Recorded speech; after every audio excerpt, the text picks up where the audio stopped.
আমার সাথে ফ্রেন্ডশিপ করবে? কেন? এমনি। আসলেই এগুলো বাস্তবে মানায় না। এগুলো সিনেমা জগতেই মানায়।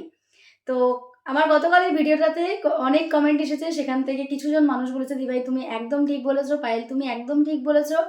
আর জাস্ট কয়েকজন মানুষ বলেছে, "পায়েল ওটা সিনেমা জগতেই মানায়, ওটা আমাদের বাস্তবের সাথে কোনো মিল নেই।" কিন্তু আমি যেটা বলছি বাস্তবের সাথে মিল নেই, এটা একদম বাস্তব। তো ব্যাপারটা হচ্ছে যে মানুষ আবার তাদের থেকে আমি এটাই মানে বলব যে যেমন এটা মাথায় আ কিছুজন মানুষ আ রেখে দিয়েছো যে বাস্তবের সাথে কোনো মিল নেই সিনেমা জগতের। তো তাদেরকে দেখে আবার ইন্সপায়ার হয়ো না। তাহলে দেখবে সংসার জ্বলে পুড়ে ছারখার হয়ে গেছে। কারণ আম ওই যে আমি গতকাল বলেছিলাম না, প্রাক্তন কখনোই বন্ধু হতে পারে না। প্রাক্তন যদি বন্ধুই হতো তাহলে সে কখনো প্রাক্তনই তো হতো না। তাই না? তো আমি একটা কথাই বলব যে সিনেমা জগতের তাদেরকে দেখে কখনোই নিজে ইন্সপায়ার হইও না। আমরা কোথায় আর তারা কোথায়? সত্যি বলতে তাদের এগুলো কিছু এসে যায় না। তাদের মেনে নেওয়াটা খুব সহজ। তবে ওই যে একটা কথা বলব, যে মানুষ দুটো আম স্টেজের ওপর দাঁড়িয়েছিল, সেই মানুষ দুটো নিজেদের মতন করে কথা বলেছে বা উম তাদের একটা আ সেই যে বলে না, তাদের একটা রিলেশন তৈরি হয়েছে আবারও, সেটা যেই রকমই হোক না কেন।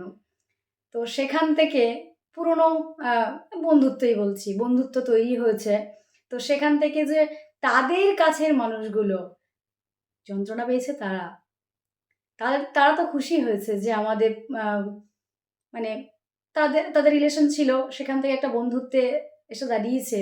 তারা যতটা খুশি হয়েছে তার থেকে অনেক বেশি যন্ত্রণা পাচ্ছে তারা। তাদেরকে দেখে ইন্সপায়ার হতে যেও না, একেবারেই যেও না। কারণ আমি মনেই করি না যে আমার এইগুলোর প্রয়োজন আছে। আমার একটাই কথা, যদি প্রাক্তন বন্ধুই হবে তাহলে সে প্রাক্তনই তো হতো না। কারণ ওই প্রেম ভালোবাসা তখন ছিল না, এখন কি করে আসছে? বন্ধুত্ব তখন ছিল না তাদের মধ্যে। তাহলে এখন সেগুলো আবার উতলে উঠছে নাকি? তো তারপর কত কথা যে যেগুলো দেখলাম যখন তাদের আ কথাগুলো শুনছিলাম, মনেই হচ্ছিল, বোঝা যাচ্ছিল যে তাদের মধ্যে এখনো দাউ করে জ্বলছে। তাই ইন্সপায়ার হওয়ার কোনো কারণ নেই। টাটা।